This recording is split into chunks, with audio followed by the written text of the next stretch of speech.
The nights I spend reading to a rescue horse named Emmeline. Monday. I am reading to Emeline a story about a man who had no DNA. He had severe radiation damage to his internal organs, this man, a nuclear power plant technician. His immune system was gone, the story says. His DNA couldn't rebuild itself. With blood in his tears, the man begged the doctors to let him die, but they kept him alive for 80 days. To try to save him, I tell Emeline. To save and to study him. To Emeline, remember, it isn't necessarily what you read, it's how you read it, my equine therapist, Maddie, told me. To Emeline, I read the man with no DNA's last words. I read them, or try to, in a soft, strong voice, as if I were exhaling without exhaling, admitting without admitting.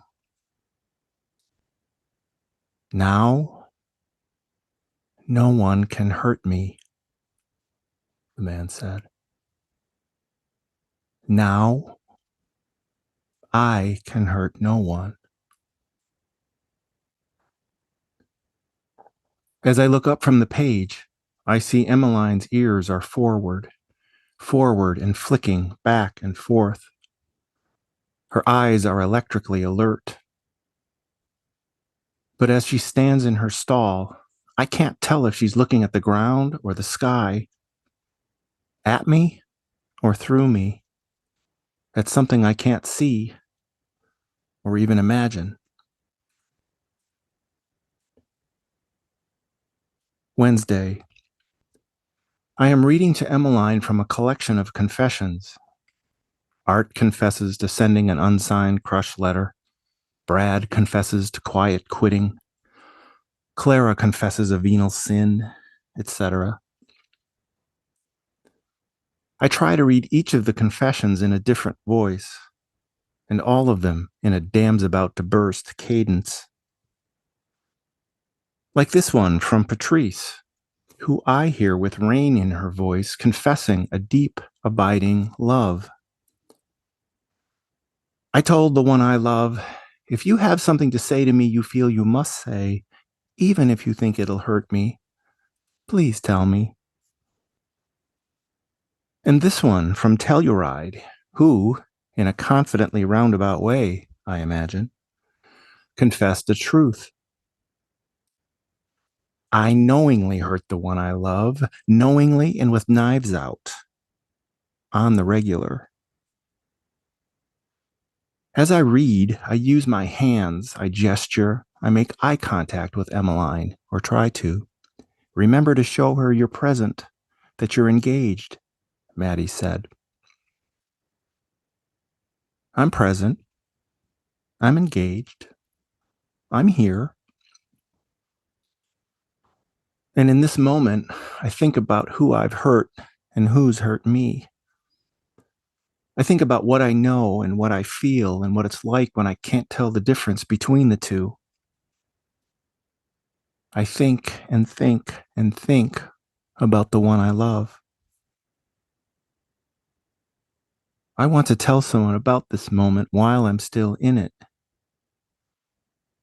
I remember what Maddie said about a horse's heart, how it's 10 times as big as mine, and there's all this electromagnetic energy, and somehow your nervous system and the horse's sync up, and she can feel what you're feeling. Feel it without freaking. How being in a horse's presence can calm you. Emeline, I say, and Emeline lowers her head. Remember, when she does that, it could mean she's relaxed and listening, Maddie said.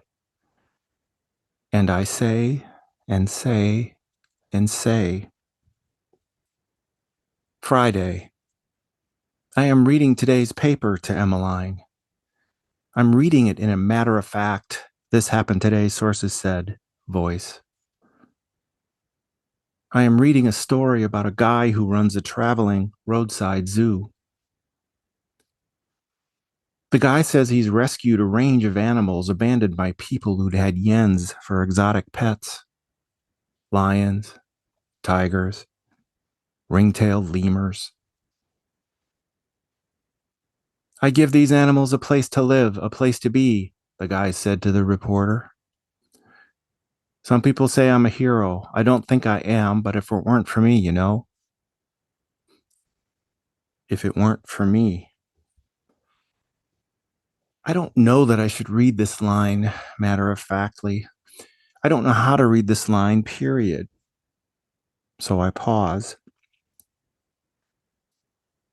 I scan ahead and see there's a paragraph about the roadside zoo's gift shop. There's a photo of a ring-tailed lemur. Deirdre, the drive-through safari lemur, the caption calls her. She's wearing a too small sweater. The sweater says, "Born to be a photo prop." I don't know if I should be reading this story to Emeline, who was rescued from an abandoned ranch in Montana that had served as a cult compound.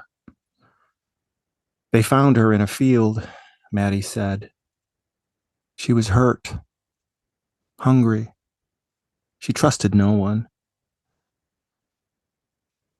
Meanwhile, Emmeline's listening, waiting for me. I can feel it in the darkness of this moment. And that's good, or it's supposed to be. Remember, you're helping Emeline by letting her help you, Maddie said. But I'm afraid to look into Emmeline's eyes. It's suddenly very sad and very hard for me to hear this disembodied voice that is mine. Because I know Emeline can see and hear and sense that it's sad and hard for me. Are you okay with me reading this story? With me reading anything to you? I ask Emeline in an undercurrent of a voice that unbuttons like a nightshirt. Are you okay with me, Emeline? Are you okay? Emeline looks at me sideways. No, she isn't looking at me at all. I don't think she's listening or waiting anymore. Maybe she's imagining a field in the gloaming, the sky a should without shoulders, where how isn't a number and why isn't a question, where every sequin isn't a secret and every star isn't a cemetery, where abandonment is present always but doesn't recur, where rescues aren't relived or rebranded. Her head lowered, her tail swishing, Emeline gently nudges the newspaper I hold in my trembling hands. She nudges me more gently still.